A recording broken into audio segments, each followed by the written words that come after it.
En Moodle tienen un archivo nuevo que se llama limnología. Es un archivo de tipo DAT, con extensión DAT. Por lo tanto, no le dan directamente porque no lo van a abrir, sino que se lo descargan en el escritorio o en el disco duro o donde quiera. Guardar como.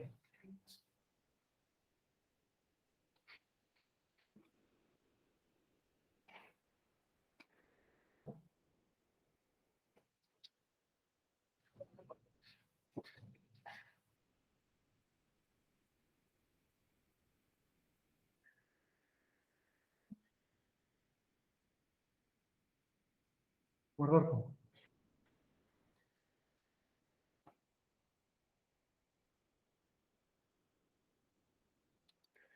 Bueno, hoy nos toca ya empezar a sacar un poco de chicha de los datos.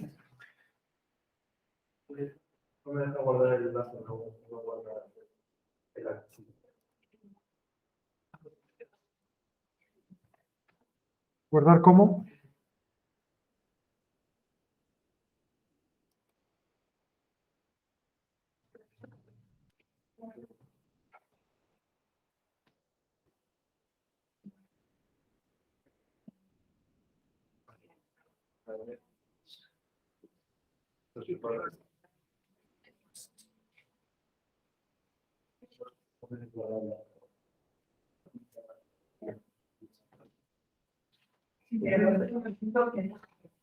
Ah, no, claro. Perdón, no lo vamos a ver. Pero...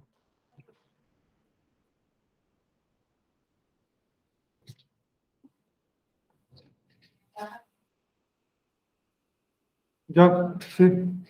No lo abran todavía, ya lo abriremos. Estamos en la práctica 2, ¿de acuerdo? Aquí ya podemos empezar a extraer un poco de información de los datos que se supone que ya tenemos perfectamente configurados en nuestra hoja de cálculo, ¿verdad? En el programa PAST. Ya lo tenemos correctamente formateado en modo R, ¿verdad? En la cual las columnas son variables, las muestras son filas. Hemos comprobado que no existen valores ausentes. También sabemos que no hay datos espurios, por lo tanto, en principio, está todo correcto y en orden para poder empezar a extraer información.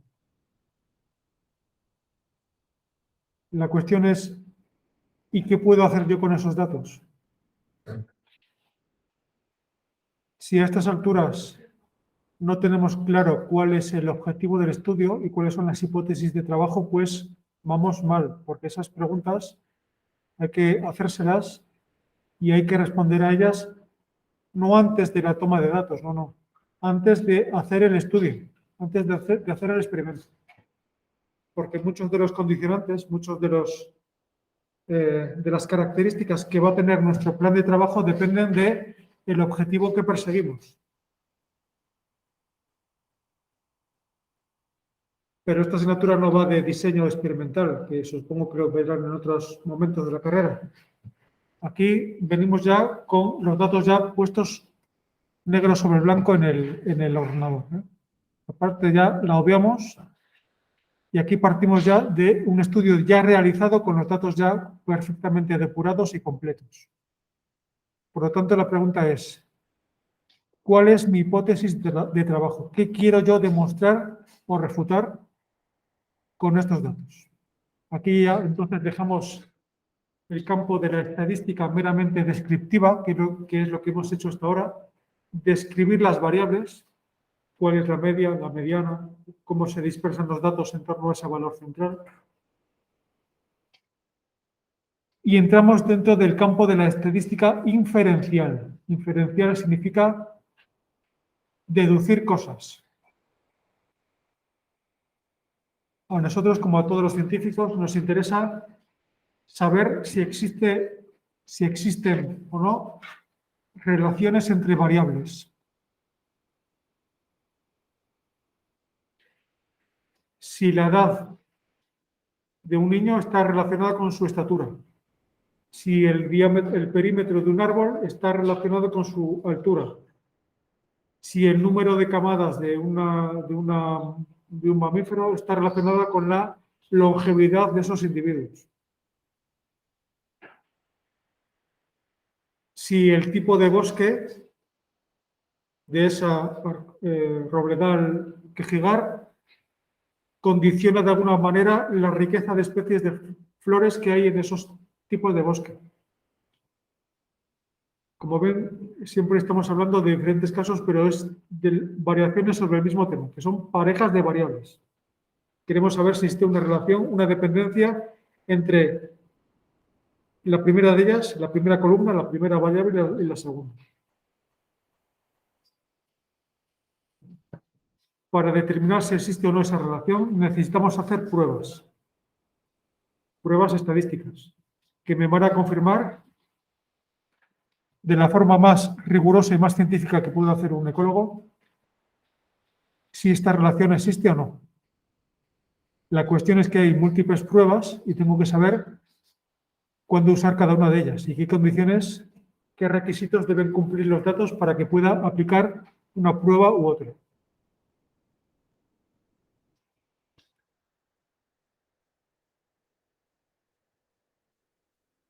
Programa PAST.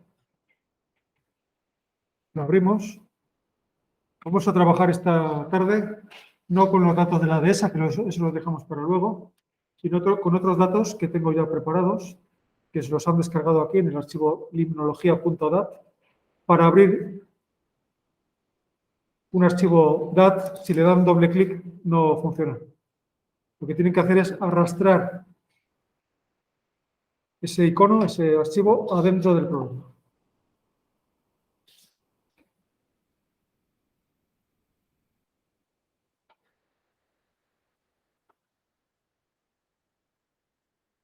Estos datos corresponden también a un estudio real que hicimos nosotros hace años, en el cual visitamos una serie de ecosistemas acuáticos por toda Europa y fuimos midiendo y anotando una serie de parámetros referidos al agua.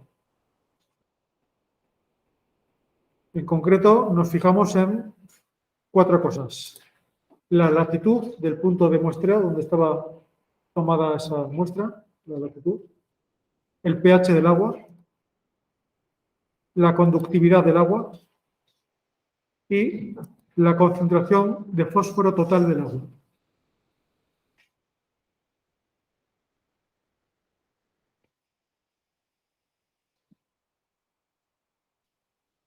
Y además clasificamos esos ecosistemas acuáticos en 2 tipos.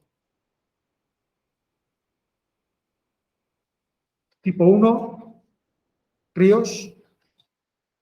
Tipo 2, lagos. O viceversa, no me acuerdo, pero luego. Eso es que hay 2 tipos de ecosistemas acuáticos, ríos y lagos, 1 y 2.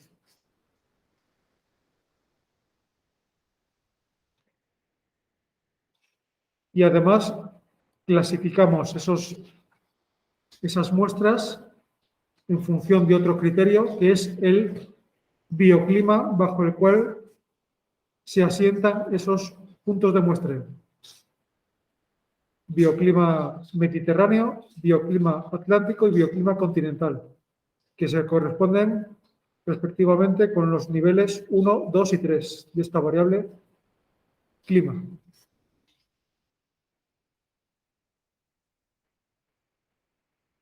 Como ven ahí.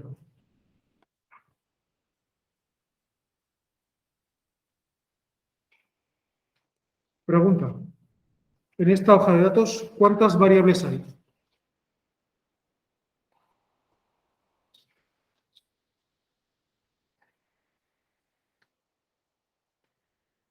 ¿Cuántas variables hay aquí?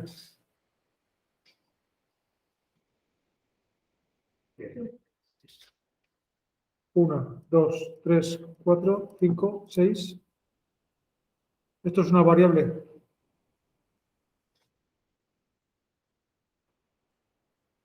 Podríamos asumir que es una variable, pero ¿qué pasa? Que no se repite, no hay réplicas.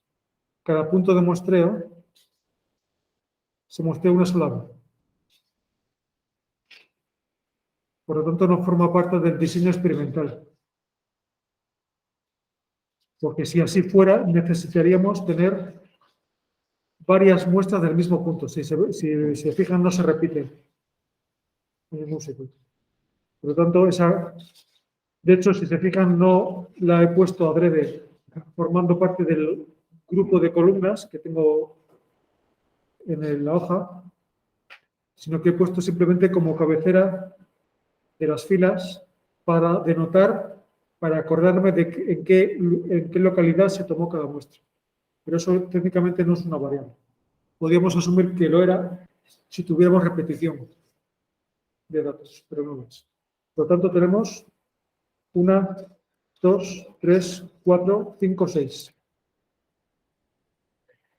¿Cuántas muestras tenemos? Pues un montón de ellos, cerca de 200 muestras.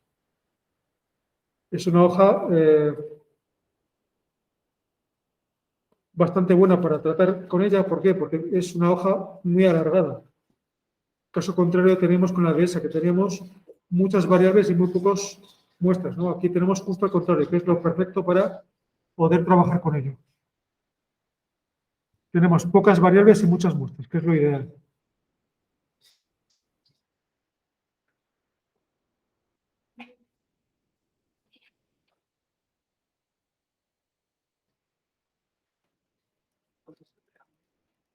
En la práctica de hoy y la de la próxima vamos a ver caso más sencillo, en el cual solo tenemos dos variables. Poco a poco lo iremos complicando más. Después añadiremos una tercera, después una cuarta y después toda la hoja de datos, los 85 variables que tenemos en la hoja de campo de las dehesas. ¿De acuerdo? Pero vamos a ir poco a poco. Al principio vamos a imaginar que tenemos solamente dos variables. Aquí, por ejemplo, pH y conductividad, o tipo de ecosistema y fósforo. Una pareja de dos columnas. El resto me olvido de ellos de momento. Entonces queremos saber si existe una relación entre ambas. Para saber qué tengo que hacer, primero tengo que clasificar las variables. Tengo que saber de esa pareja cuáles son cuantitativas, cuáles son cualitativas y cuál funciona como variable independiente y cuál como dependiente. Por lo tanto, en el caso de que tengo dos variables, que es lo que vamos a ver hoy, la primera pregunta que me hago es clasificar las variables.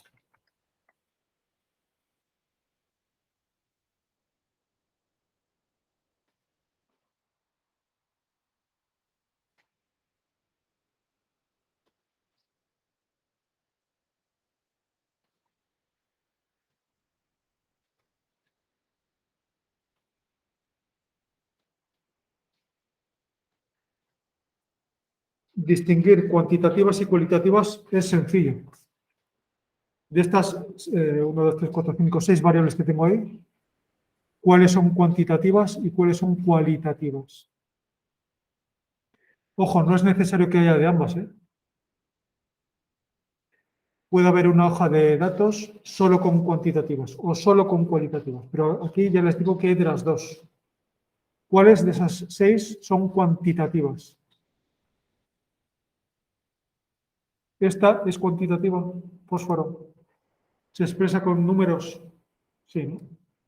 Esta también, esta también, esta también, esta también. Esta es cualitativa, cuidado. El hecho de que se exprese con números no significa necesariamente que sea una variable cuantitativa, ¿eh? Lo digo porque muchas veces metemos la pata en este sentido.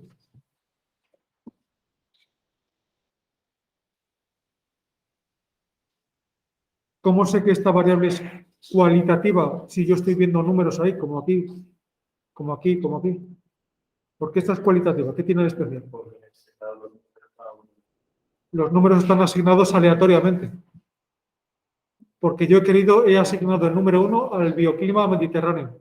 Podría haber dicho que es el 2. o es el A, B, C. Es decir, el nivel 2 no tiene el doble de nada que el 1.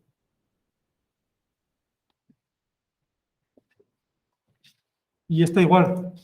Y ha asignado al nivel río el valor 1 y al nivel lago el valor 2. Pero podría haber optado por lo contrario también. O llamarlos A, B, C, D, E, F, G. Por lo tanto, repito, el hecho de que en una variable, en una columna, vea números, no significa necesariamente que sea cuantitativo. Nunca debemos operar de manera mecánica. Hay que pensar caso por caso. En las cuantitativas, además, necesito saber cuáles son continuas y cuáles son discretas. ¿Se acuerda alguien de la diferencia? Las continuas eran aquellas que se expresaban con números reales, es decir, con decimales. ¿Fósforo es continuo o es discreto? Discreto con números naturales, 0, 1, 2, 3, 4. Esta es, claramente, ¿ven decimales ahí?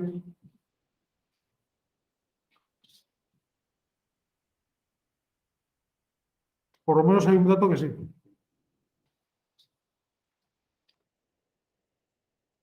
Por lo tanto, cuidado otra vez. Porque el hecho de que no tenga decimales no significa que no pueda tener decimales.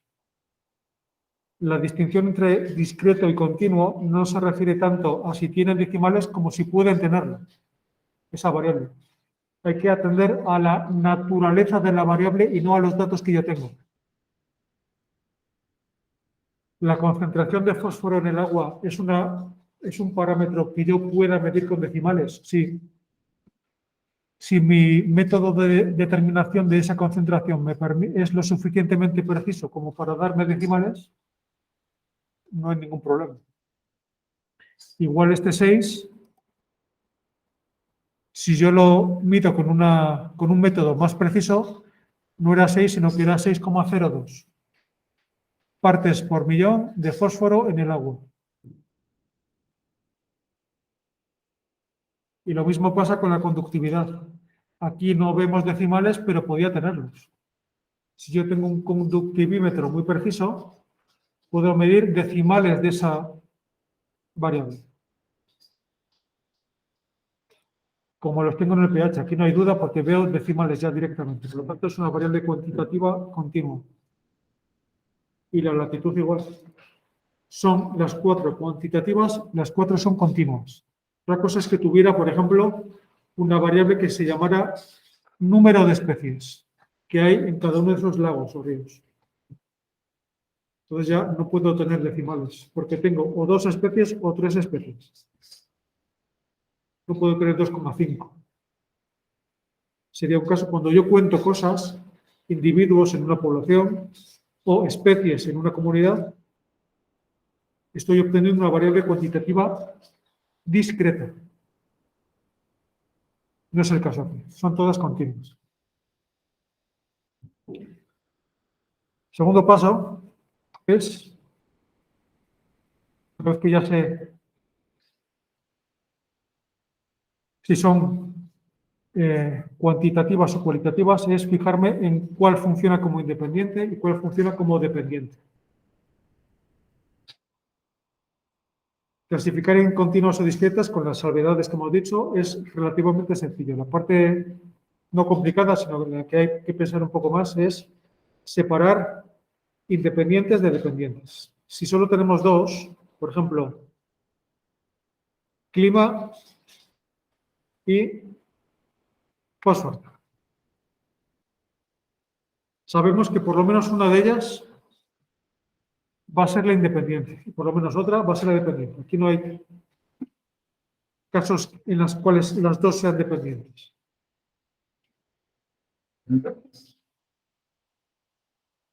Hay que pensar cuál depende de cuál. El hecho de que en este lago la concentración de fósforo sea de 6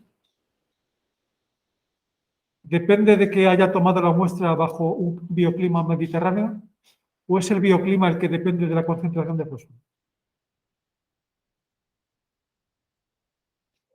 Lo lógico es pensar lo primero, que las características químicas del agua, donde yo tomo esa medida, dependen de si he muestrado un río o un lago, o si he muestrado un lago mediterráneo o atlántico o continental.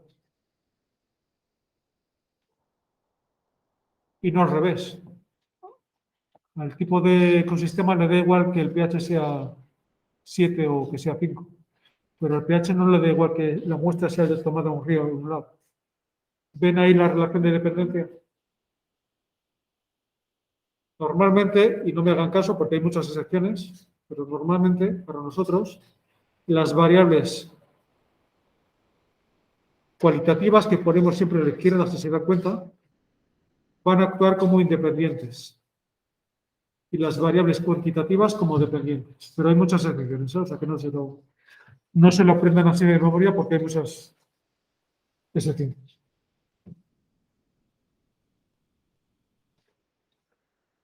Aquí, si se dan cuenta, todas las variables, las 6 que tenemos, las 7 que tenemos, son de tipo abiótico, es decir, no tenemos variables biológicas, como teníamos en el caso de las dehesas, que teníamos, además de los parámetros químicos del suelo, teníamos abundancia de especies, de plantas, si se acuerdan. Aquí solamente tenemos variables abióticas. Normalmente, también con muchas excepciones, las variables biológicas, las variables que resultan de contar individuos de poblaciones, van a actuar normalmente, ya les digo, como variables dependientes. Pero son solamente pistas, ¿eh? No quiere decir que siempre se cumplan.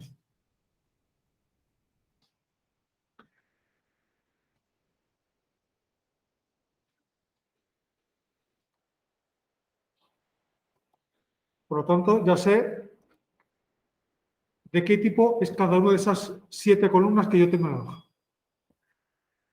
Las he clasificado como independientes, dependientes, cotización. ¿Y qué tengo que hacer con esa información? Pues llevarla a la tabla que ya me sé de memoria, ¿verdad?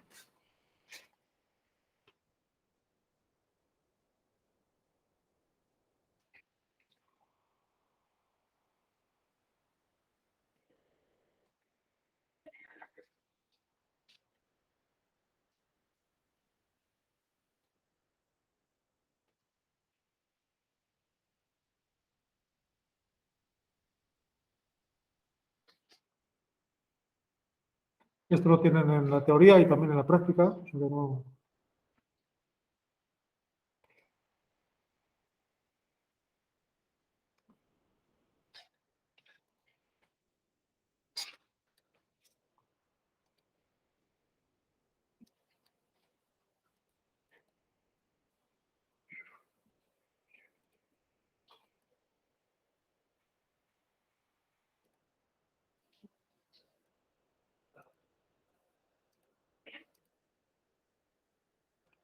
Tengo 4 combinaciones posibles de casos, ¿no? No tengo más.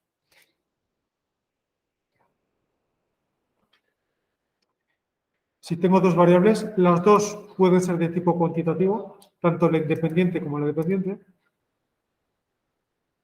Las dos pueden ser de tipo cualitativo, tanto la independiente como la dependiente. Y también puedo tener un caso de cada uno de los dos. La independiente cuantitativa y la dependiente cualitativa y viceversa. No hay más combinaciones posibles, ¿no? ¿A quién se le ocurre una quinta combinación de casos? O las dos cuantitativas, o las dos cualitativas, o una de cada. Pues bien, cuando tengo las dos variables de tipo cuantitativo, aquí lo que hay que hacer se llama una regresión lineal. Es lineal, no lineal.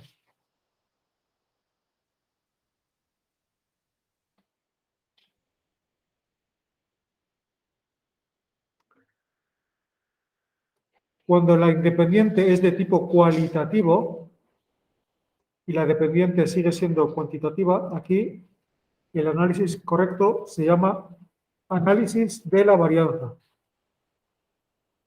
En inglés, analysis of variance. ANOVA.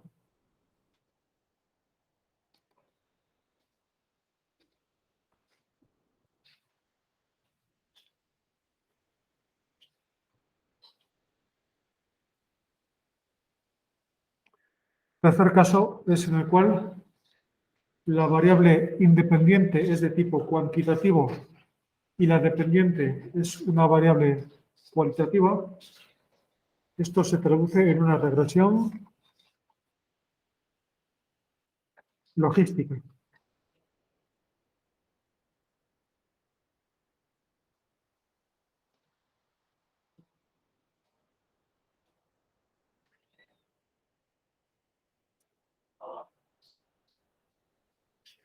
Y el cuarto y último caso, en el cual las dos, tanto la independiente como la dependiente, son de tipo cualitativo, esto se resuelve mediante tablas de contingencia.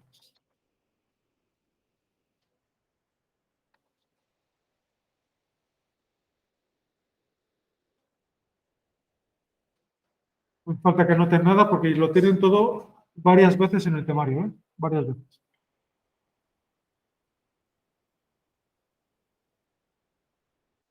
Sucede que para nosotros, por lo menos en el ámbito de la ecología, en el 99% de los casos, la variable dependiente es casi siempre de tipo cuantitativo.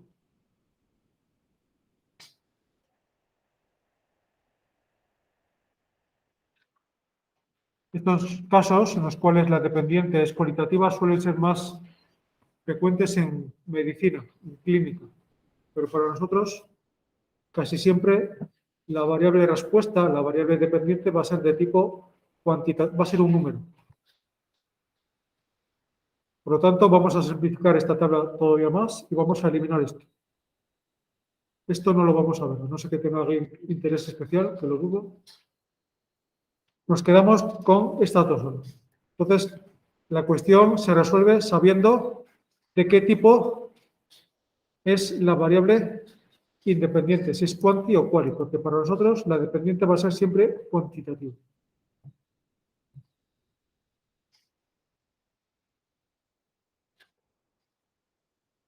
Vamos a ver estos dos casos. Primero de ellos,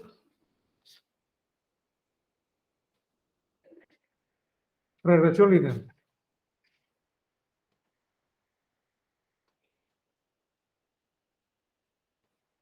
Caso, por ejemplo, que tuviéramos pH con conductividad. Ambas son de tipo cuantitativo. Aquí, fíjense una cosa curiosa. Cuando tenemos dos variables cuantitativas seleccionadas, ¿cuál funciona como independiente y cuál como dependiente? Es decir, ¿es la conductividad la que depende del pH o es el pH el que depende de la conductividad? Pues aquí da un poco igual.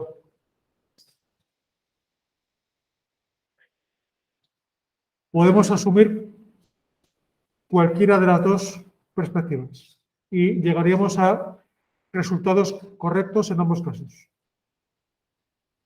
Podemos decir que la primera es la independiente y la segunda la dependiente o viceversa. En el caso de que las dos sean de tipo cuantitativo, podemos asumir el rol de independiente o de dependiente a cualquiera de ambas, cualquiera de las dos. A ver, por ejemplo, si la cuestión es pH, latitud, está claro que es el pH el que depende de la latitud y no viceversa. Entonces tampoco, ya les digo que no hay reglas universales, ojalá las hubiera, sería mucho más sencillo, pero hay que ver caso por caso. Pero en estos casos en los cuales tenemos dos cuantitativas, muchas veces nos vamos a dar cuenta de que podemos asignar el rol de independiente a cualquiera de las dos. Porque no hay una relación de dependencia causal clara entre uno y otro. ¿Vale?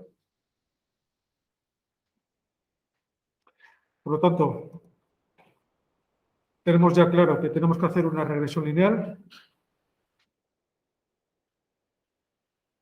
En este caso vamos a ir viendo punto por punto lo que tengo que hacer para llegar a saber si existe una relación entre esas dos variables, que es el objetivo final del estudio que hemos hecho. En primer lugar, es conveniente, no es estrictamente hablando, no es imprescindible, pero es muy útil trazar un gráfico.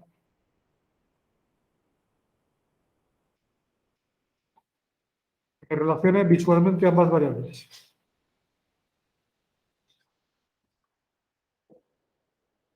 ¿Y qué tipo de gráfico? Porque hay miles de ellos. El gráfico correcto, cuando estoy haciendo una regresión lineal, se llama gráfico de dispersión.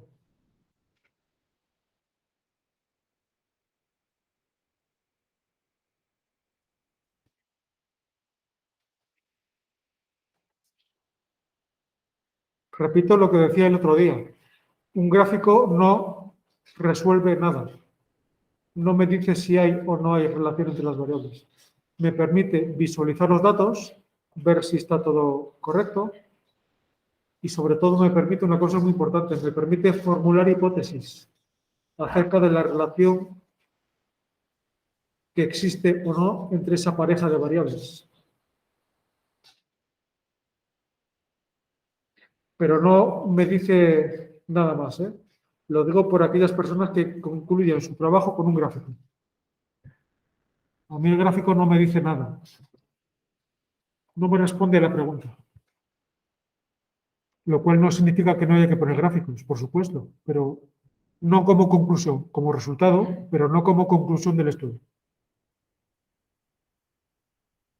Vamos a hacer un gráfico de dispersión entre esta pareja de variables que tenemos ahí. Cada uno que coge la pareja que quiera, ¿eh? Siempre que sean cuantitativas las dos, me vale cualquiera.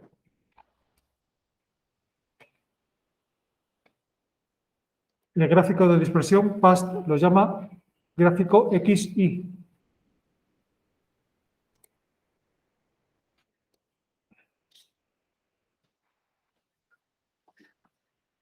Es la famosa nube de puntos, ¿no? Una nube de puntos en la cual cada pareja de valores, 6,8 y 68, está representado por un punto en un plano cartesiano. Por defecto, la primera de las variables, la de la izquierda, nos la representa en el eje de las X y la otra en el eje de ordenadas. ¿Por qué vemos aquí varios colores? Porque la hoja original ya estaba coloreada en el sentido de que los dos grupos de muestras que había, ríos y lagos, tienen colores asignados diferentes. ¿Se acuerdan que eso lo hicimos la vez pasada, no? Las dehesas sin uso las ponemos de rojo, las dehesas total. Aquí tenemos dos niveles, por lo tanto, dos colores diferentes, pero los colores ahora mismo no los obviamos, no nos dicen nada. Aquí hay que fijarse en la tendencia general que tiene esa nube de puntos. Los puntos están dispersos al azar por todo el gráfico, sin ningún sentido, sin ningún orden. Tampoco es que estén perfectamente ordenados, pero algo de orden sí vemos. Por aquí no hay nada, por ejemplo. De haber alguna relación entre pH y conductividad, parece haber una ligera tendencia ascendente en el sentido de que cuanto más pH tiene el agua, tanto más conductiva es. Eso es lo que me sugiere el gráfico. Pero es solo una sugerencia, ¿no? Puedo tener razón o puede que no. Para eso tenemos que hacer la prueba estadística. Pero el gráfico por lo menos me permite formular hipótesis acerca de la relación existente entre dos variables.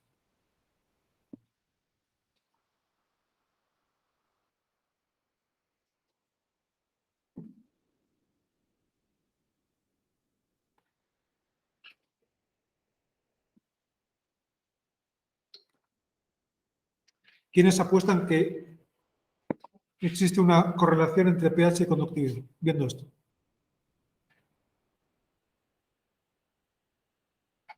¿Qué dicen? Hay que mojarse, ¿eh? ¿Les parece que hay una correlación positiva entre pH y conductividad, es decir, los lagos, los ecosistemas acuáticos más alcalinos son también los que tienen una mayor conductividad, viendo esto. ¿Qué dicen? ¿Sí o no? Bueno, vamos a decir, por beneficio de la duda, vamos a decir que sí. A ver qué pasa.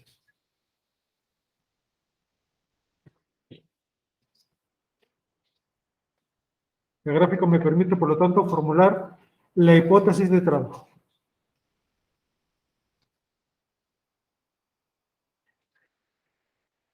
Siempre que voy a trabajar en tecnología y en ciencia en general, tengo que formular dos hipótesis, no una, sino dos.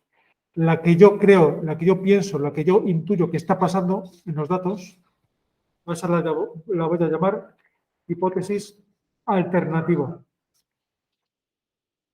En este caso yo pienso que, o yo creo que,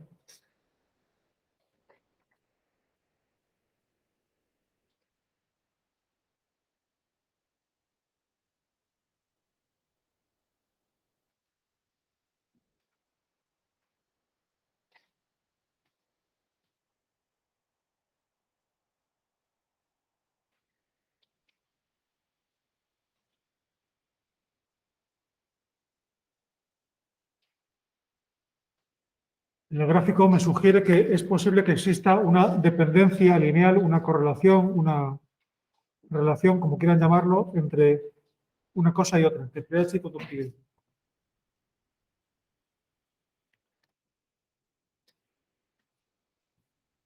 A esa afirmación le doy la vuelta y construyo de esa forma la hipótesis nula, que la llamo H0, que es exactamente la misma que la anterior,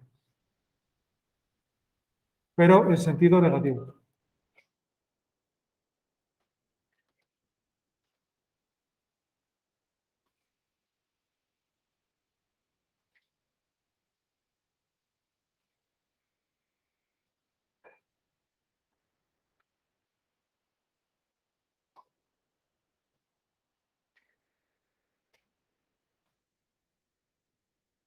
Entonces, todo lo que voy a hacer es intentar averiguar cuál de las dos es la correcta, la H1 o la H0.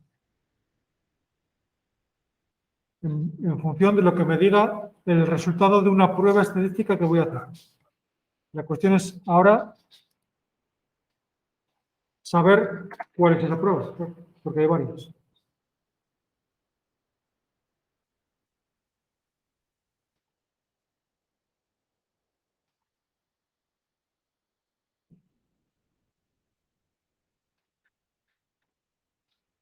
¿Qué prueba tengo que hacer para quedarme con una de las dos hipótesis? Pues aquí la cosa es muy sencilla porque tengo que, en el caso de la regresión lineal, solamente hay dos pruebas posibles.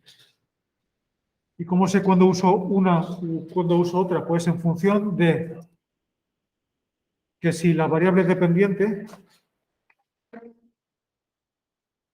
es normal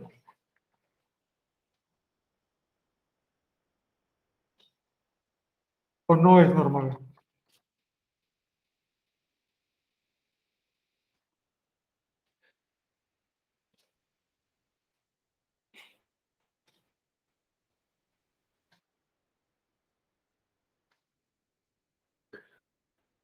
¿Alguien sabe qué es la normalidad? Cuando una variable es normal y cuando no lo es. ¿Le suena de algo la campana de Gauss? La curva de la distribución normal, ¿no? Una variable que es normal tiene casi todos los valores, por ejemplo aquí de conductividad, que es la variable dependiente, puede ser la otra también, ¿no? Casi todos los valores de conductividad están cerca de la media. Si la conductividad media es de 100, por ejemplo, no sé cuál es, pero imaginemos que es de 100, casi todos los valores de conductividad están próximos a 100, 90, 95, 80, 110, y hay muy pocos valores extremos. Hay alguna conductividad de 1000, hay alguna conductividad de 1, pero la mayor parte de los valores están cerca de ese valor central de la media. Y además, en una variable que se distribuye normalmente, es una variable simétrica. Si la media es de 100, la mitad de los valores son menos de 100 y la otra mitad son más de 100. Nota mental. Casi nunca las variables en ecología son normales. Muy rara vez. Y de hecho, cuando esa variable es una variable biológica, es un conteo de cosas, de especies, ya les digo yo que nunca va a ser normal. Se distribuye con otra función que se llama distribución de Poisson, pero no nos importa. Entonces, tengo que saber si esa variable dependiente es normal o no lo es. ¿Cómo lo compruebo? Hay varias formas. La más sencilla y la que recomienda a todo el mundo es contrastarlo compararla con la distribución normal mediante un histograma. Un histograma es esto. Voy a plot.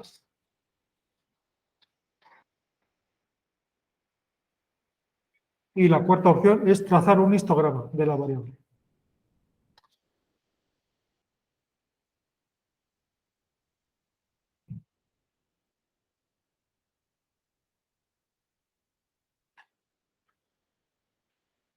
Un histograma. ¿Qué es un histograma? Es un gráfico de barras, como ven, en el cual los valores que adquiere la variable, en este caso la conductividad, están compartimentados en bins. Bins, que son, hemos discretizado la variable, la hemos convertido en discreta. Podemos jugar con diferentes bins, pero como ven, por mucho que cambie, el aspecto del histograma es más o menos el mismo, con una distribución fuertemente asimétrica. Yo esperaba ver que la mayor parte de casos me cayeran cerca del valor central. Sin embargo, veo que la mayor parte de casos me caen en los valores extremos a la izquierda.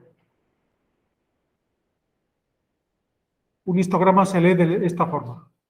Entre 0 y 100 puntos de conductividad tengo 105 casos. Entre 100 y 200 puntos de conductividad tengo solamente 25 casos. Entre 200 y 300 tengo 20 y así sucesivamente. Hay algún valor que tiene en torno a 1000, como ven ahí. Pero en este caso ven que es una distribución fuertemente asimétrica. Por lo tanto, tiene mala pinta esto para que sea una distribución normal. Si fuera necesario, puedo compararla con una distribución normal. ¿Ven aquí fit normal? Si le activo esa casilla, me sobreimpone una curva gaussiana para que pueda comparar y confirmar en este caso que la distribución dista mucho de ser normal. Si fuera normal, yo esperaría que la barra más larga fuera la del centro y las barras laterales cada vez más cortas, es decir, que adoptaran más o menos la forma de una curva de distribución normal. No es así, por lo tanto, este requisito no se me cumple, me voy aquí. Entonces, la prueba adecuada en este caso se llama prueba de Spearman.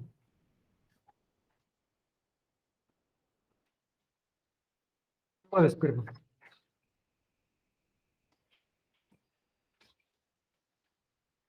Y aprovecho para decirlo, ¿qué pasaría si lo fuera, si fuera más o menos normal? Pues el equivalente a la prueba de Spearman en este caso se llama prueba de Pearson.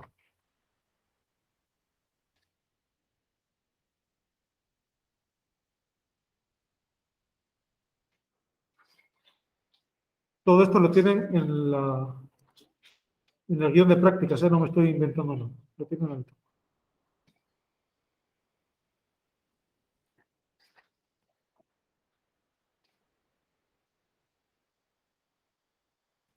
En este caso está muy claro que la distribución no es normal, pero hay casos en los que podemos quedarnos con la duda. Entonces hay un método alternativo para poder estimar la normalidad de una variable, que es el trazado de un gráfico de probabilidad normal. Es un método alternativo. Conviene hacer ambos para ir sobre seguro. Lo tenemos aquí. Ven aquí que pone Normal Probability Plot. Gráfico de probabilidad normal.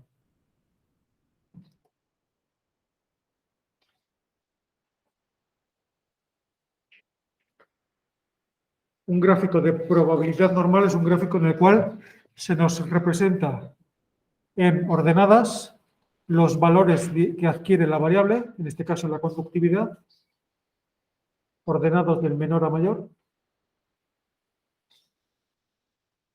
Y en abscisas, en el eje X, nos aparecen los valores que adoptaría esa misma variable si siguiera una distribución normal. ¿Me explico? Los valores reales y los valores teóricos que debería adoptar esa conductividad si realmente fuera una variable de distribución normal. Por lo tanto, si así fuera, todos los puntos del gráfico deberían alinearse perfectamente a lo largo de esta línea que tienen aquí en color rojo. Como veo que no es así, que hay desviaciones importantes, pues puedo asumir, sin temor a equivocarme, que esa variable no es normal, no sigue una curva de distribución normal.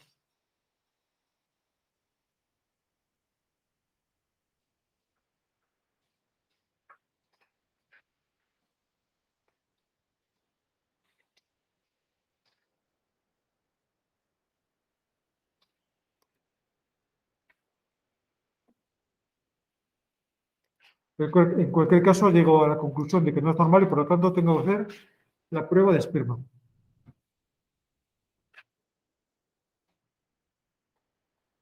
Pues vamos a ello.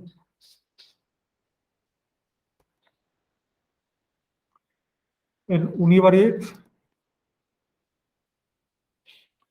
hay una opción que dice Correlation, que es como llama Paz a la regresión lineal.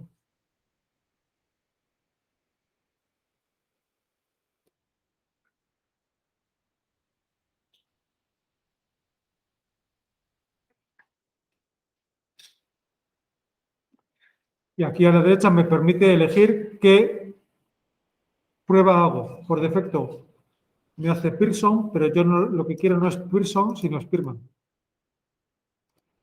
Es la segunda de las Spearman, la que pone RS.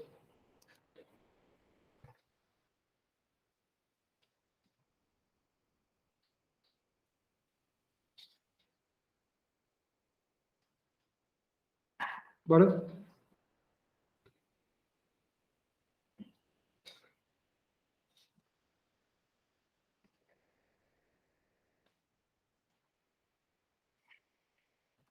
Siempre, ya, la prueba ya está hecha. Y el resultado es este. Ahora tengo que saber qué significa. Cuando yo hago una prueba estadística, de las muchas que veremos en clase, el resultado siempre va a ser doble. Voy a tener dos numeritos. Dos. Uno que se llama el estadístico de la prueba.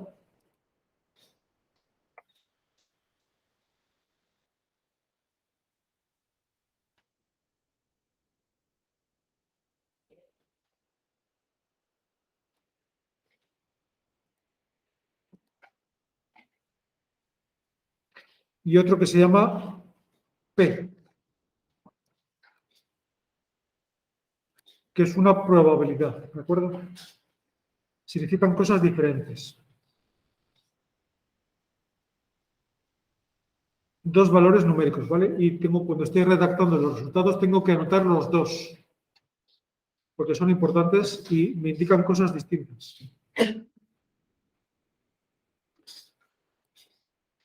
Aquí el valor del estadístico lo tenemos a la izquierda y el valor de P lo tenemos a la derecha.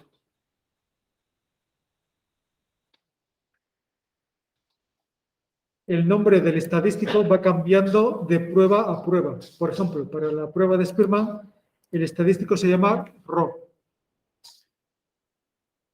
¿Saben cuál es la letra Rho griega, no? Entonces,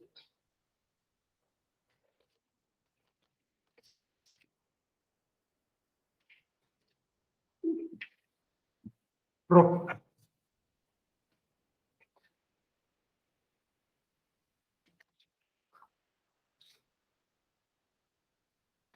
En este caso es de, ¿cuánto? De 0,76.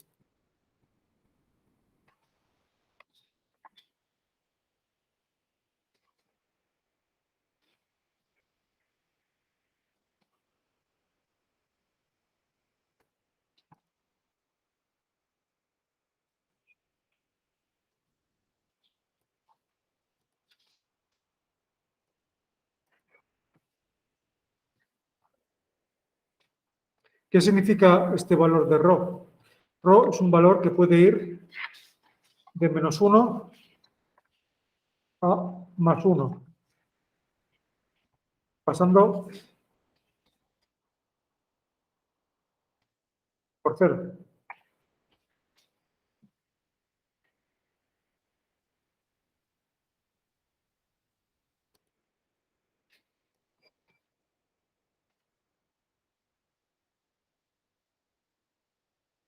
Si hubiéramos obtenido un valor de exactamente -1, hubiera significado que hay una relación perfecta, una correlación perfecta y negativa entre las dos variables, entre pH y conductividad en este caso. Es decir, que los puntos en el gráfico, que veíamos que estaban más o menos dispersos por una de las esquinas del gráfico, hubieran estado perfectamente alineados en una recta decreciente, uno detrás de otro, así como una hilera de puntos. Esto hubiera significado una correlación perfecta entre ambas variables y además una correlación negativa, que cuanto más pH, menos conductividad.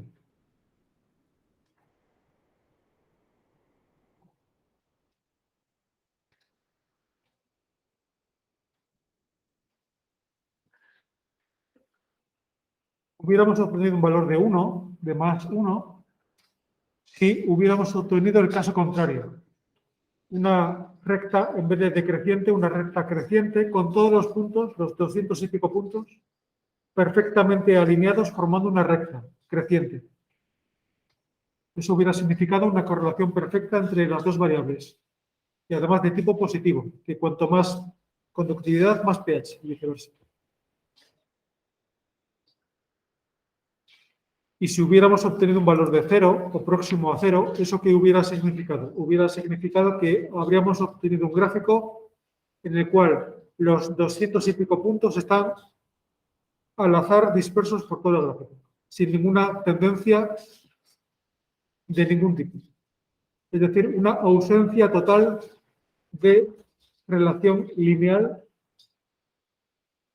entre ambas variables.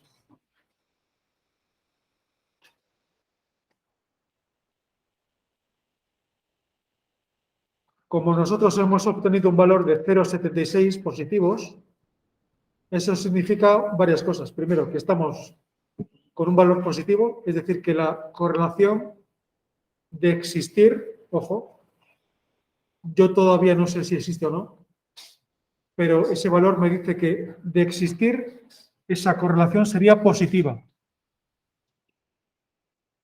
Cosa que veíamos un poco intuida en el gráfico, ¿no? Que cuanto más conductividad, más pH. Ahí hace como una curva hacia arriba. La nube de puntos. Y además vemos que es un valor bastante alto. No es 1, pero es bastante alto. Eso significa que no hay mucha dispersión de los datos en torno a esa recta de regresión que trazaría la nube de puntos por el medio.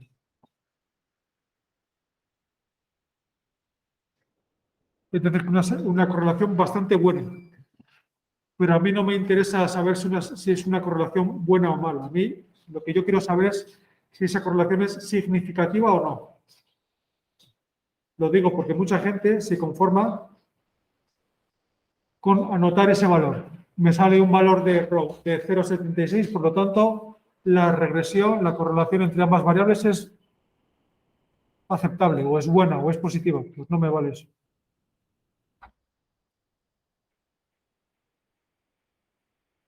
El dato que me dice si la relación entre las dos variables es significativa o no, no es el valor del estadístico, no. Es el valor de P, que es el segundo valor que tengo aquí. P, en mi caso, es de... Saben leer estos números, ¿no? Cuando pone ahí una E, notación científica, eso significa que es 2,5 E menos 39, es lo mismo que 2,5 por 10 a la menos 39.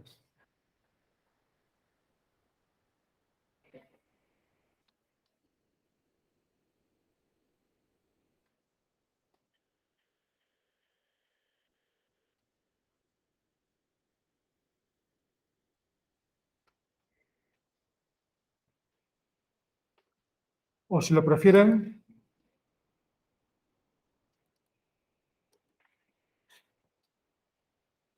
cero, coma, 0, 0, 0, 0, 34 ceros, os los voy a poner. 2, 5. ¿Sí?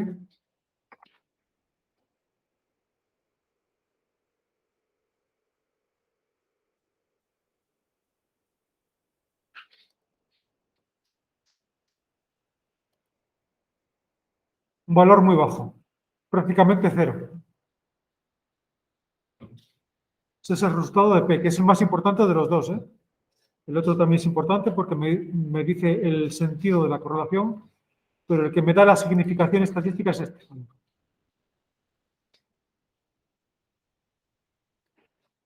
Pues bien, ese valor de P decíamos que era una probabilidad, ¿verdad?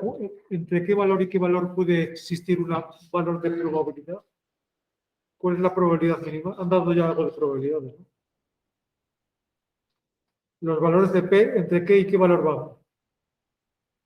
¿Cuál es la probabilidad del suceso imposible? Y del suceso seguro, 1. Por lo tanto, todas las probabilidades del mundo van como mínimo 0 y como máximo 1. Van en ese rango. Pues bien, aquí viene la clave de la práctica de hoy. Atiendan a lo que voy a decir. P es la probabilidad de que la hipótesis nula sea cierta.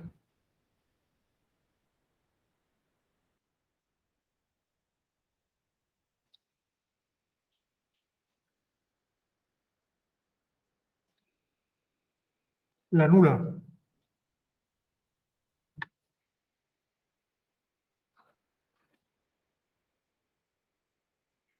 Estamos en el apartado de contraste de hipótesis. Tenemos que decantarnos por una de las dos y para eso hemos hecho esta prueba. Esta prueba que nos arroja como resultado un valor de P de prácticamente 0, 0,00000025. Pues bien, esa es la probabilidad de que la hipótesis nula sea cierta. En contra de la creencia popular, las pruebas estadísticas contrastan o atacan la hipótesis nula, no la alternativa, la nuestra, no, la contraria, la nula.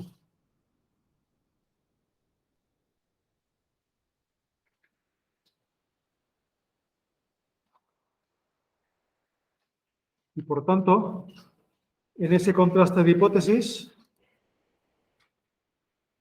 pueden pasar dos cosas. Yo hago una prueba sobre esa hipótesis 0, H0, la hipótesis nula. Pueden pasar dos cosas. O que se me confirme.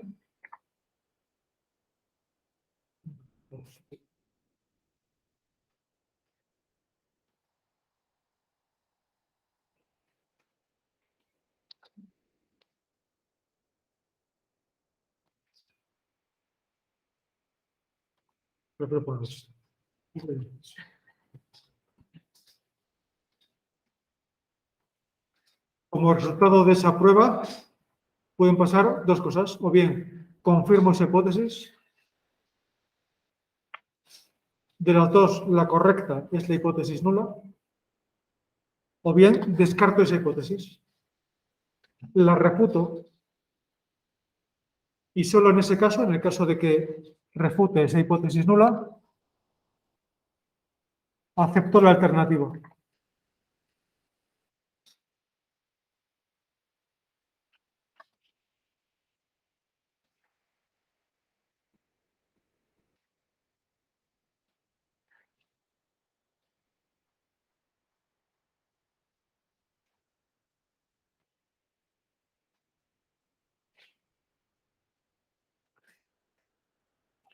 Repito, en el contraste de hipótesis, hago la prueba y en función del valor de P, me decanto por una hipótesis o por otra. En el caso de que ese valor de P me permita confirmar la hipótesis nula, fin del experimento. Ya está. Conclusión del estudio, no existe una correlación. No existe una correlación entre ambas variables. Fin.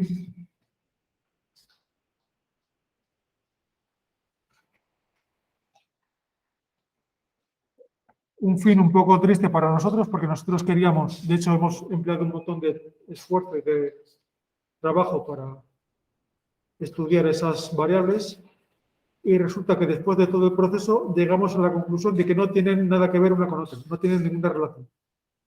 Muchas veces pasa esto, ¿eh? Y no es un resultado erróneo, un resultado negativo, pero no erróneo. Concluimos que no hay relación. Bueno, pues ya está. ¿Qué se va a hacer? No podemos forzar los datos para que no salga otra cosa. Mucha gente tiene reticencia a reportar resultados negativos, cuando son tanto o más importantes que los positivos.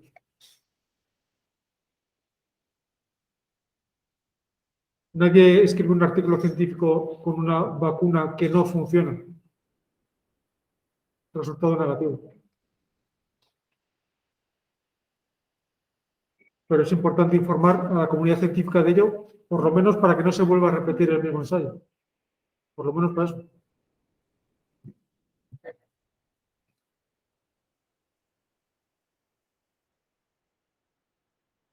Sin embargo, si nuestro valor de P, ahora digo cómo se contrasta, me permite rechazar la hipótesis nula, entonces en ese caso me decanto por la alternativa. Y en ese caso confirmo que existe una relación, una correlación en este caso, entre las dos variables. Resultado positivo para mí, porque es lo que yo intuía viendo el gráfico y además lo que confirma mi hipótesis inicial. En este caso concreto que hemos obtenido, un valor de P que es bajísimo, prácticamente cero. ¿Eso qué significa? Que la probabilidad de que no, y subrayo ese no, existe una correlación entre las dos variables, es de 0,0000034 ceros, 25. ¿Eso qué significa? Si estoy diciendo que es prácticamente imposible que no exista correlación, es lo mismo que decir que es prácticamente imposible o prácticamente seguro que sí existe correlación. Con un valor de significación altísimo. ¿Entienden el razonamiento? Me podían decir, hombre, ¿no sería mucho más directo decir que la probabilidad de H1 es de 9,9999? Pues curiosamente no es lo mismo. Y para poder explicar por qué no es lo mismo necesitaríamos un mini cursillo de 3 meses. Con lo cual, como no tenemos tiempo, se lo tienen que creer como dogma de fe. Es así el razonamiento, hágame caso. Las hipótesis, el contraste de hipótesis, las pruebas estadísticas, se establecen o atacan a la hipótesis nula. Y solo en el caso de que la podemos refutar, entonces sí nos pasamos a la alternativa.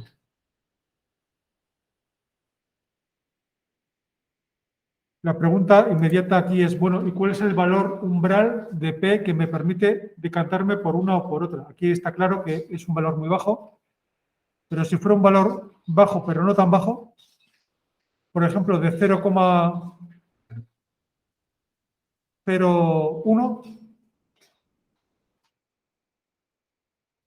es lo suficientemente bajo como para poder seguir rechazando la hipótesis nula. Y si fuera de 0,2, el 20%, es también lo suficientemente bajo. Aquí solo nos tenemos que quedar con un valor. Es el único número que tenemos que memorizar en toda la asignatura, que es el valor de P igual a 0,05.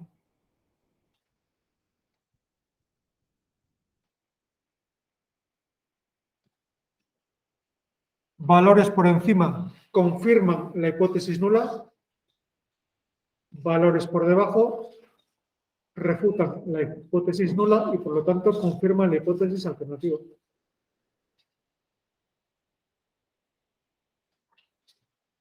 En nuestro caso, hemos obtenido un valor muy por debajo de 0,05 y por lo tanto resultados muy estadísticamente muy significativos. Es decir, estamos prácticamente seguros, casi al 100%, al 100% nunca vamos a estar, pero al 99,9%, de que existe una correlación, ahora sí, estadísticamente significativa, ahora es cuando puedo decirlo, antes no, con el gráfico no, entre ambas variables.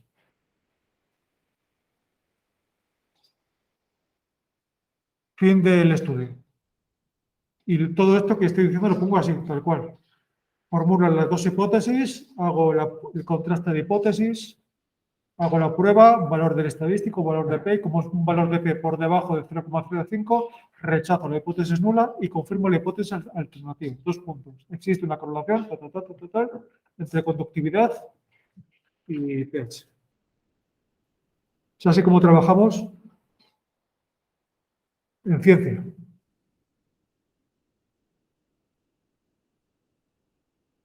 Hacemos otro caso.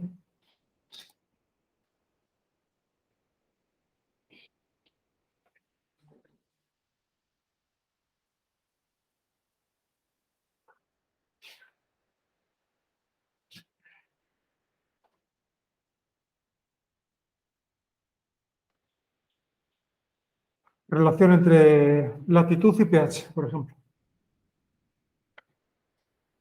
Primer paso, gráfico de dispersión.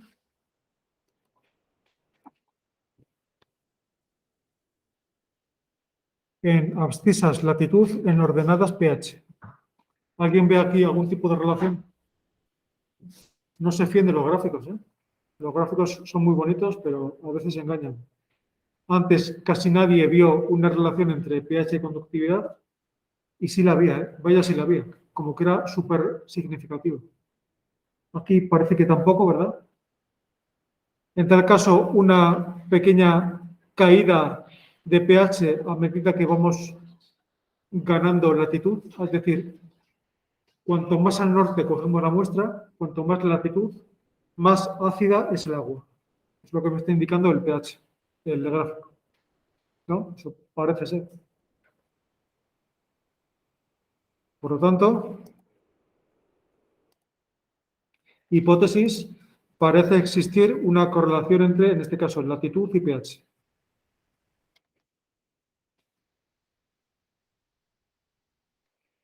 Y no existe una...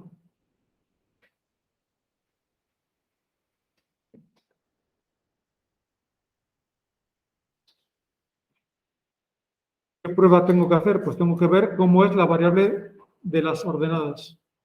En este caso, pH.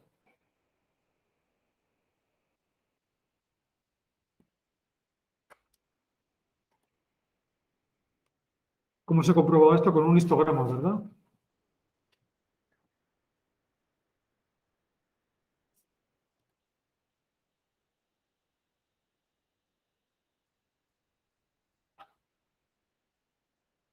un histograma que, bueno, no es que sea perfectamente normal, pero se aproxima mucho más que el caso anterior. Por lo menos es una distribución más o menos simétrica, que le falta un poco de cola por la derecha. Pero en este caso, yo creo, por mi criterio personal, aquí sí que ya cada uno tiene que aplicar su propio. Después de hacer muchos histogramas, uno ya se va entrenando. Entonces, yo aquí sí que podemos asumir, sin riesgo de equivocarnos, que la variable pH sí que es normal. Quizás le sobra esta barra de aquí, pero es más o menos normal, se distribuye normalmente. Podemos también hacer, por curiosidad, el otro gráfico, el gráfico de probabilidad normal, y vemos que aquí, aunque hay pequeñas desviaciones en torno a esta diagonal, sobre todo en las colas de la distribución, pues más o menos todos ellos se alinean a lo largo de una recta. Por lo tanto, podemos confirmar, para mi gusto, que es una variable normal. Y en este caso, como es normal, tenemos que hacer la prueba de Pearson.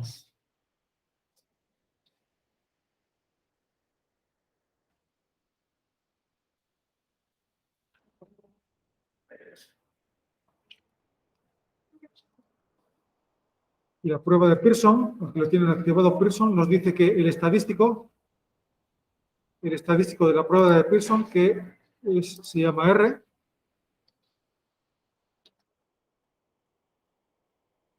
nos vale menos 0,43.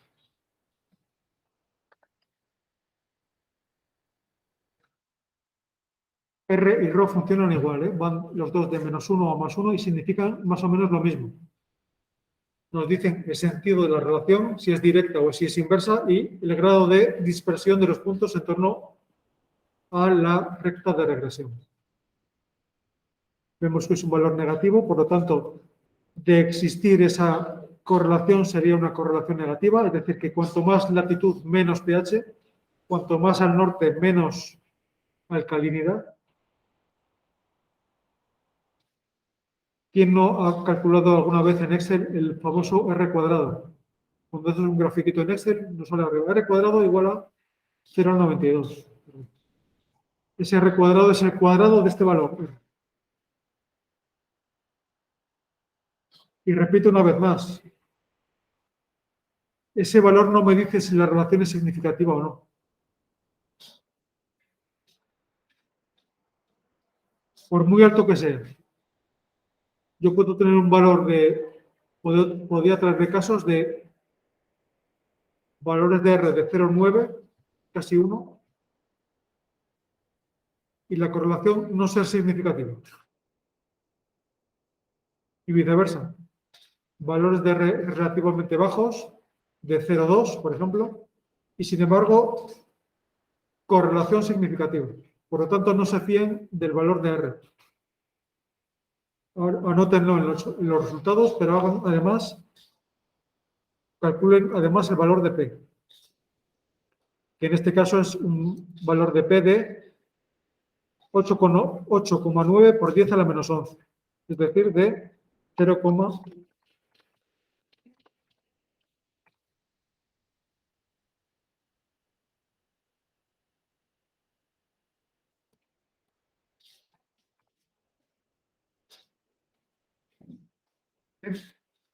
¿eso qué significa? ¿Es mayor o menor que 0,05? Es muchísimo menor, por lo tanto, descartamos la hipótesis nula y confirmamos la hipótesis alternativa. Y ahora sí que estamos seguros de que existe una correlación entre latitud y pH. A mayor latitud, menor pH.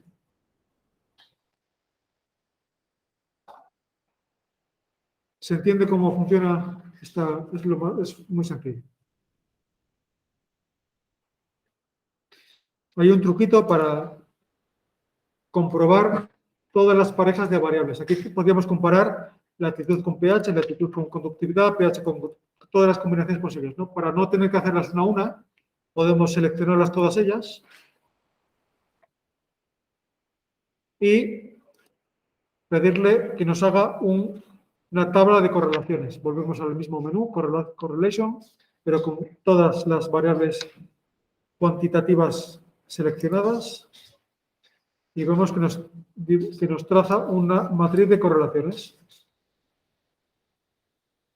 Una matriz, como ven, con la diagonal principal vacía. Entonces, PAST aprovecha la semimatriz superior para colocarnos los valores de P y la semimatriz inferior para colocarnos los valores de R. En este caso, o de ρ, en el caso de que tuviéramos que hacer el test de Spearman.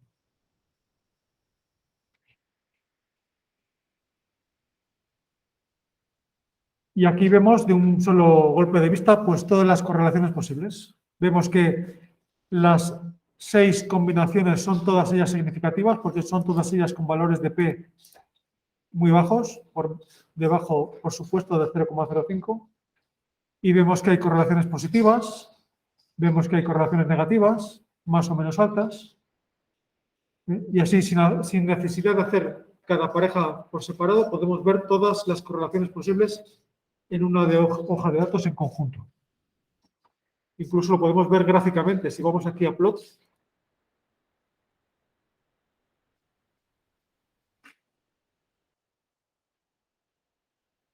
las parejas de correlaciones positivas nos las pinta en azul y las negativas en rojo.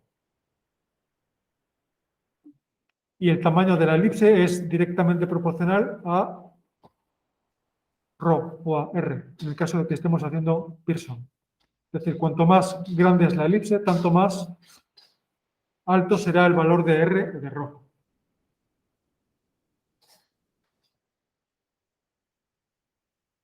Y así de un vistazo podemos seleccionar cuáles son las correlaciones interesantes entre parejas de variables, viendo varias de cada una. ¿Vale? Bueno, vamos a pasar rápidamente al otro caso, en el cual tenemos que la variable independiente es de tipo cualitativo.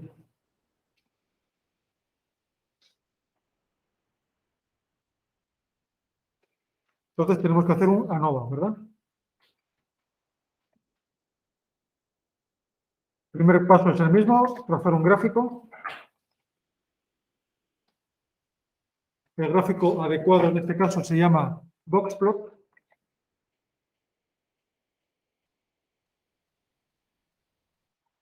Gráfico de cajas. Cuando digo que es el gráfico adecuado, me refiero a que el resto de gráficos posibles no son los adecuados para este tipo de análisis.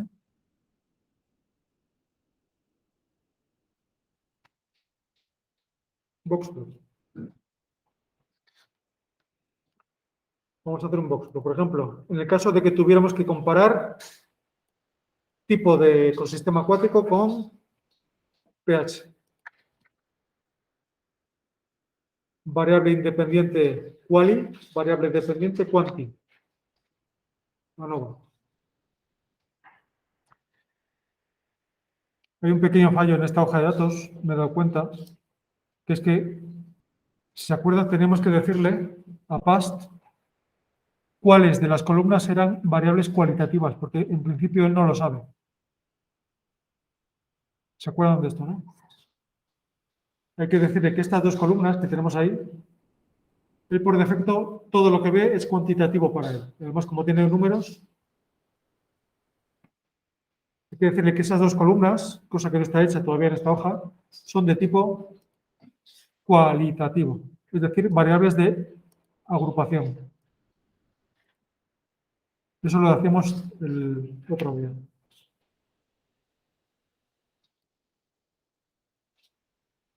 Ahora sí que está bien formateado.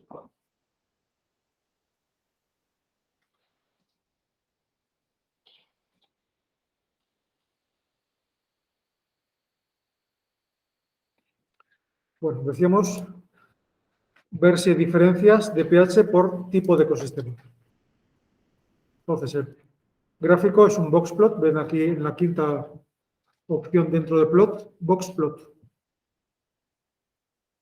Gráfico de cajas.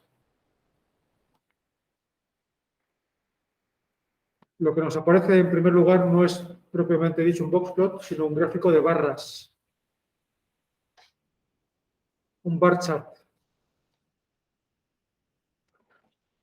Un bar chart se lee de esta forma. Tiene dos barras, tiene tantas barras como niveles tengamos en la variable independiente. Tenemos dos tipos de ecosistemas, ríos y lagos, 1 y 2. Por lo tanto, tenemos dos barras. Si tuviéramos una tercera, pantanos o embalses, pues tendríamos un tercer nivel. La altura de la barra me indica la posición de la media. Es decir, el pH, que es esta variable, medio de los ríos, es de 7,7. Más o menos. Y el pH medio de los lagos es de 7,1 o 7,2.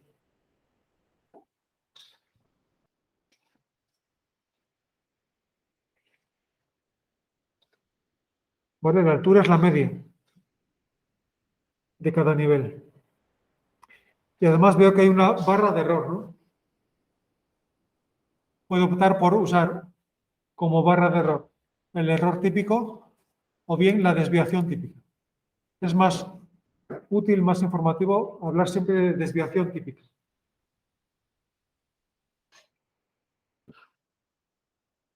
Entonces vemos que el pH medio de los lagos era de 7,5, más o menos una unidad aproximadamente, ¿no? Es la desviación típica.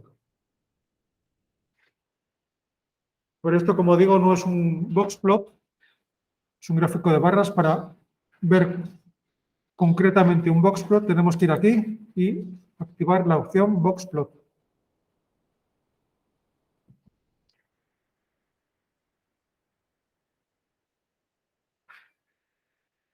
Boxplot. Un boxplot es un gráfico parecido en el cual ya no vemos barras, sino que vemos cajas. Por eso se llama así, gráfico de cajas. Dos cajas en azul que tienen una línea en su interior, ¿verdad? La posición de esa línea me indica la posición de la mediana, no de la media, eso era antes, sino de la mediana.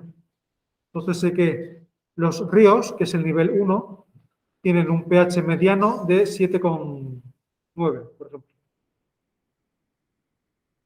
Y los lagos tienen un pH mediano un poquito más ácido de 7,5.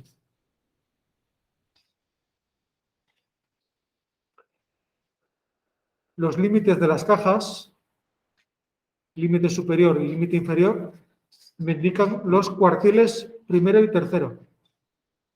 ¿Se acuerdan para qué usábamos esto? Para ver si había datos espurios.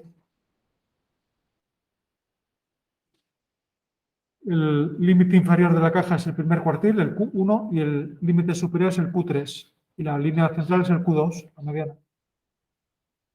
Por lo tanto, sé que el 25% de los ríos que yo he muestrado tienen un pH por debajo todavía de 7. Y solamente el 25% de los ríos en esa muestra, en esas muestras, son todavía más alcalinos que 8,25, que es el límite superior. Y lo mismo para lagos. Y estas barras de error que me aparecen ahí son los llamados bigotes del gráfico, los whiskers, bigotes, que me indican la posición del valor más bajo y el valor más alto en cada uno de los dos niveles. Así, el río más ácido que muestré tenía un pH de 6,7 y el más alcalino de 9 y pico. Y el lago más ácido de 4,5 y el lago más alcalino de 8,25, más o menos. Fíjense aquí una opción interesante que es activar la casilla de outliers. Si lo activamos, nos indica la posición, si es que los hay, de datos espurios, datos que se salen del rango. Aquí hay 1, 2, 3, 4, 5 valores que habría que comprobar a ver qué pasó ahí. ¿Son datos reales o qué hacemos con ellos? Pero bueno, eso no nos interesa. El gráfico, ¿qué hacíamos con el gráfico? Nos servía para formular hipótesis. Hipótesis nula y hipótesis alternativa. ¿Cuál es la hipótesis alternativa en este caso?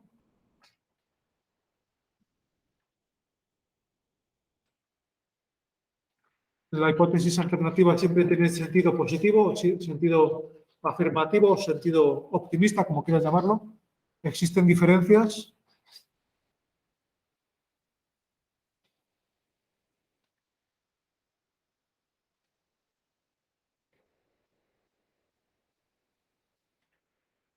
La hipótesis nula, lógicamente, es la misma, pero formulada en sentido negativo.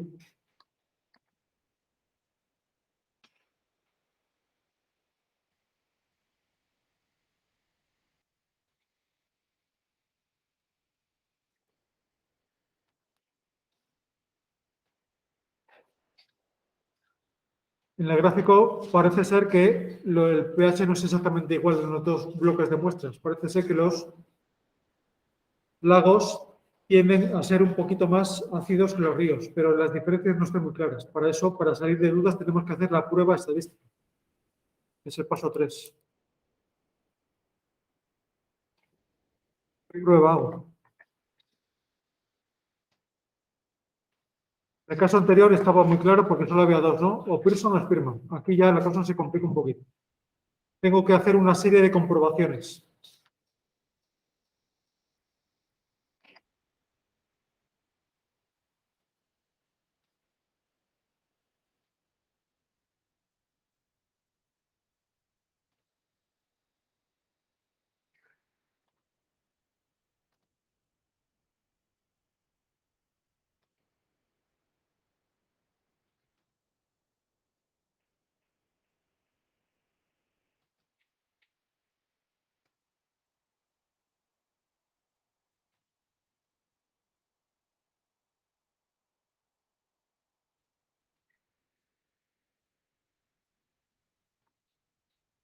Si se acuerdan, en el caso anterior solo tenía que comprobar una cosa, que la variable dependiente era normal. Si lo era Pearson, si no lo era Spearman. En fin, aquí ya la cosa es un poquito más complicada porque tengo que hacer no una, sino 3 comprobaciones. 3. La primera de ellas es la de la independencia, cosa que igual hoy no van a entender, pero lo explico más detenidamente mañana. Para lo que nos compete esta tarde, simplemente hay 2 casos en los cuales no se cumple este requisito de la independencia. La independencia no se puede saber con la hoja de datos, viendo las variables, sino que viene dada en función de cómo es el diseño del experimento.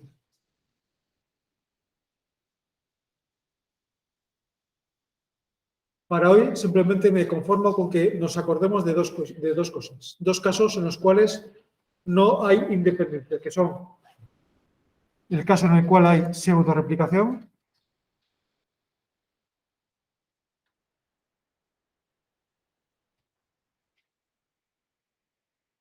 y en el caso en el cual hay medidas repetidas.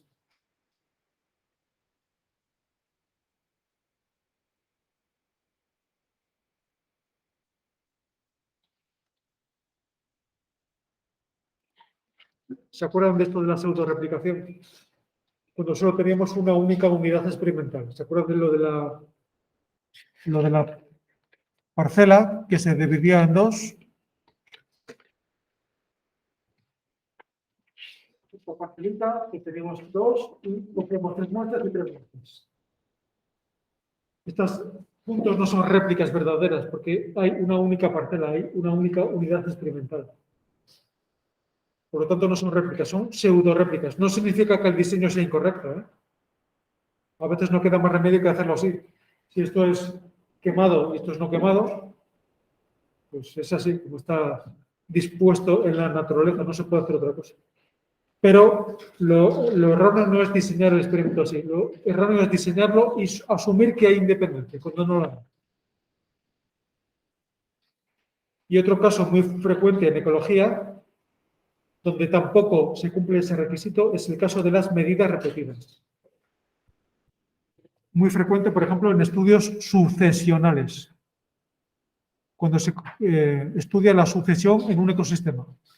Yo quiero ver la recuperación post-fuego de un robledal y, por lo tanto, mido la cantidad de plántulas que hay en enero, en febrero, en marzo, en abril, en mayo.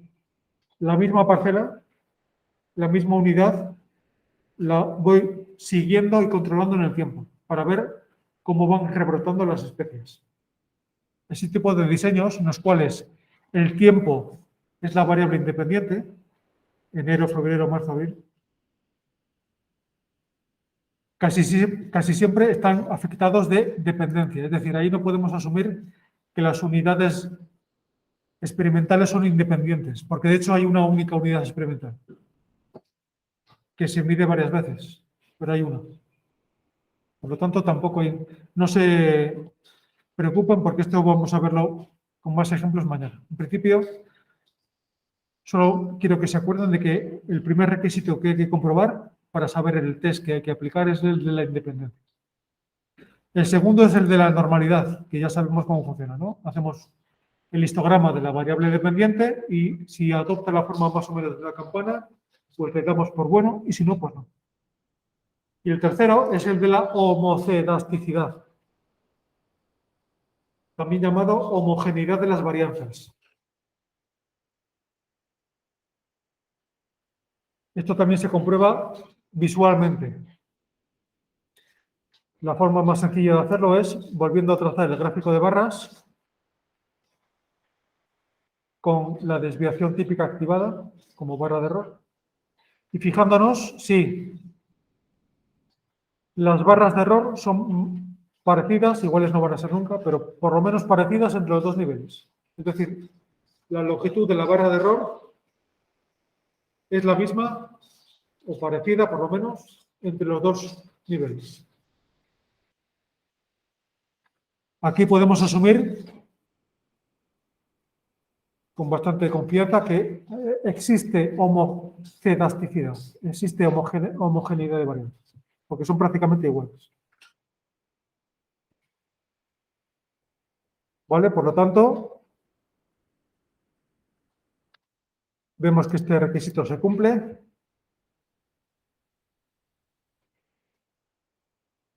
Este requisito se cumple en nuestro caso. ¿Hay independencia? Ya les digo yo que sí. ¿Por qué? Descartando, ¿hay pseudo-replicación? No, porque hay una unidad experimental por cada lado, por cada ring. ¿Hay medidas repetidas? Pues tampoco, porque cada muestra se tomó una única vez. Es imposible que haya medidas repetidas. Por lo tanto, este requisito se cumple. Este requisito se cumple, el de la normalidad. La variable dependiente en este caso es normal. Sí, porque ya lo hemos comprobado antes. Es el pH, que decíamos que trazando un histograma nos salía más o menos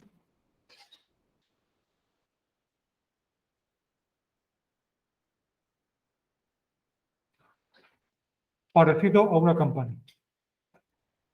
Se cumple este tercer requisito, el de la homocedasticidad. Hemos visto que también, ¿no? Porque las dos barras de error son parecidas. En este caso, en el cual es el caso perfecto, porque no hay problemas aquí, todos los tres requisitos se cumplen. Entre paréntesis, realmente, lo digo por si se lo encuentran en algún sitio, hay un cuarto requisito aquí, ¿eh? Necesito también que la variable dependiente sea de tipo continuo, que no sea discreta, que tenga decimales o que pueda tenerlos. Pero nos olvidamos de esto porque tampoco no es un requisito importante. Aunque nos acordemos de estos tres, suficiente. Independencia, normalidad y homocedasticidad. Vemos que se cumplen los tres, en este caso en particular. Por lo tanto, podemos pasar al cuarto punto, que es fijarnos cuántos niveles hay de variable independiente.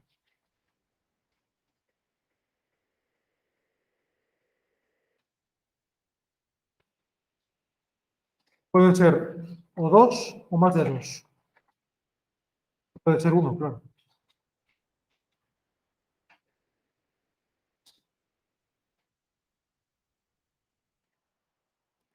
Es decir, ¿cuántos tipos de ecosistemas hay aquí?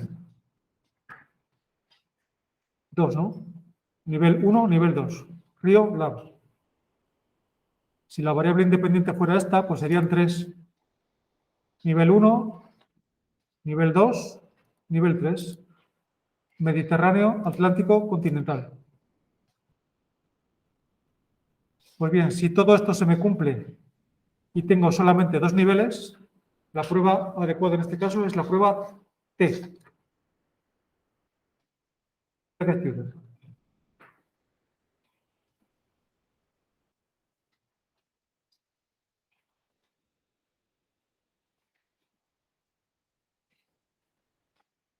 Y en el caso de que tuviera más de 2 niveles, por ejemplo, ríos, lagos y embalses, o ríos, lagos, embalses y marismas, más de 2 niveles, pues aquí habría que aplicar un ANOVA. Por eso les decía que cuidado con la palabra ANOVA, porque puede significar el tipo de análisis general o bien una prueba específica que se llama también ANOVA, pero son dos cosas diferentes. Aquí, ¿qué tengo que hacer? Los 3 criterios, los 3 requisitos se me cumplen y además sé que tengo solamente 2 niveles, por lo tanto, una T. Por lo tanto, voy a univariate, y ven aquí en la tercera opción, sample test, F, T, Madwine y etc. Ahí activo la tercera opción y me sale una pantalla con mucha información. Cuando salen este tipo de pantallas, yo les voy a indicar, y eso lo anotan, dónde me tengo que fijar para extraer los datos que me hacen falta. Es decir, el valor del estadístico y el valor de P, porque aquí aparecen muchos datos por ahí dispersos.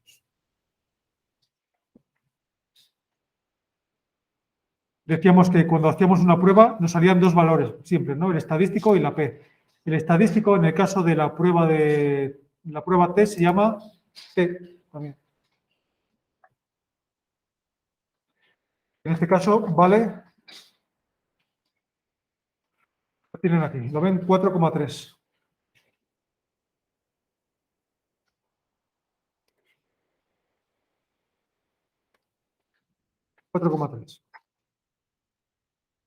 ¿Qué significado tiene esto?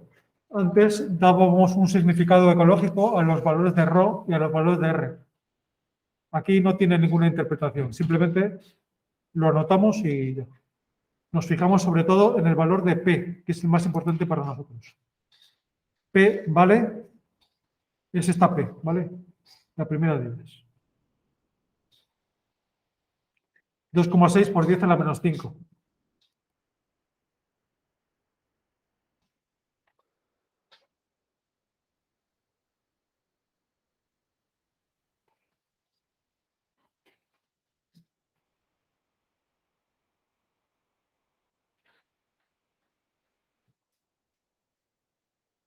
Que es un valor que es menor que 0,05. ¿Y qué pasaba entonces? Valor por debajo. Descarta la hipótesis nula y confirma la alternativa.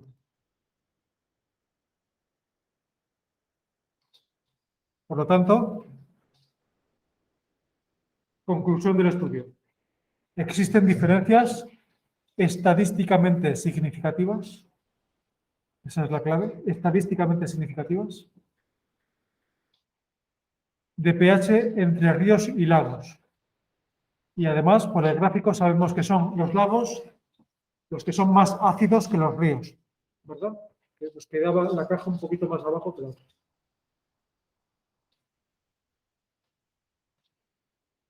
Entendido el razonamiento, ¿qué hubiera pasado si nos hubiera salido 0,026? Pues que en este caso, valor por encima de 0,05 y por lo tanto, en este caso no hubiera habido diferencias de pH entre los lagos. Sí.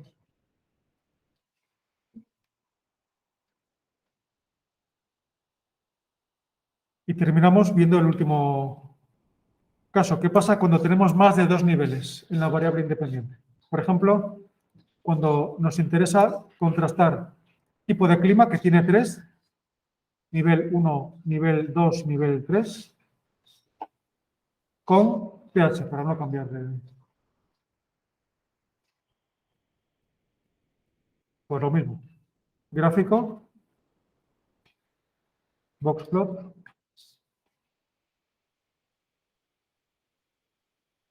En este caso tenemos los 3 niveles, claro.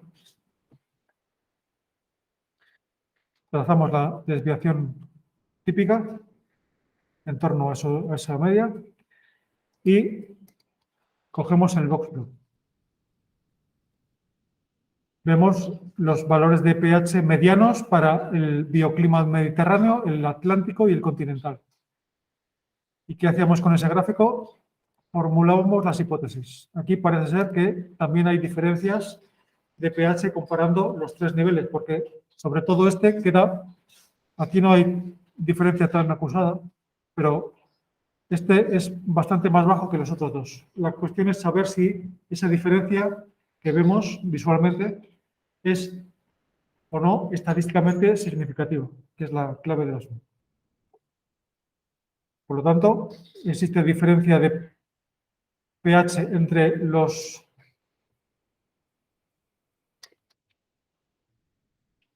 climas. Existe diferencia de pH entre los climas.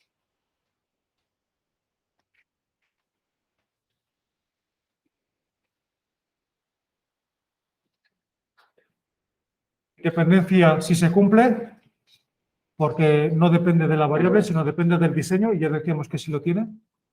Normalidad, no hemos cambiado de variable dependiente, sigue siendo el pH, que ya sabíamos que era normal. Hay homocedasticidad. Bueno, quizás este se nos sale un poco de madre, porque necesitaríamos una barra de error un poquito más larga, pero yo aquí me arriesgo, ya veremos cómo se comprueba más precisamente la homocedasticidad, pero en principio, con este gráfico yo puedo asumir claramente que hay homocedasticidad, porque no veo una barra que sea así y otra así. Pues voy a ser un caso claro de heterocedasticidad, que aquí no ocurre. Entonces puedo asumir también que se cumplen los tres criterios y por lo tanto me voy a ANOVA.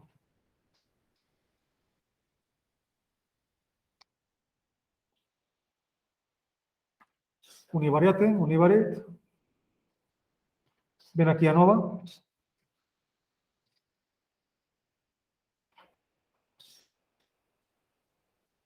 Y me voy a la primera opción, ANOVA. Me sale aquí un montón de datos, pero me fijo en el valor del estadístico, que en este caso, en vez de llamarse T, se llama F. El nombre del estadístico es F. F de Fisher. Que en este caso vale 21,9.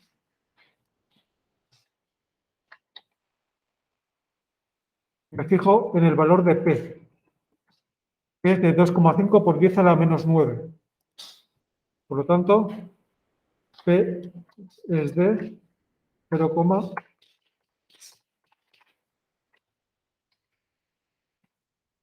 y otra vez lo mismo, un valor muy inferior a 0,05, que sabía que era el valor umbral. Y eso me permite descartar la hipótesis nula y confirmar la alternativa. Por lo tanto, ahora sí que sí, ya estoy estadísticamente seguro de que existen diferencias estadísticamente significativas de pH comparando los 3 climas entre ellos.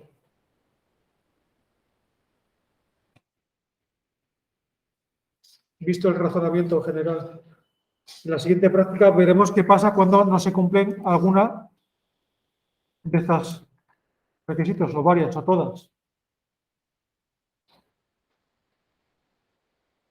Pero son todo variaciones sobre el mismo tema. Con que nos quedemos con esto, suficiente. Entendido el razonamiento en general, el esquema de trabajo. Esto lo van a tener que hacer, ¿eh? En el trabajo práctico. ¿Visto? ¿Alguna pregunta, alguna duda? ¿Todo claro? Mañana veremos un poco con más de detalle esto de la independencia, ¿eh? Sí.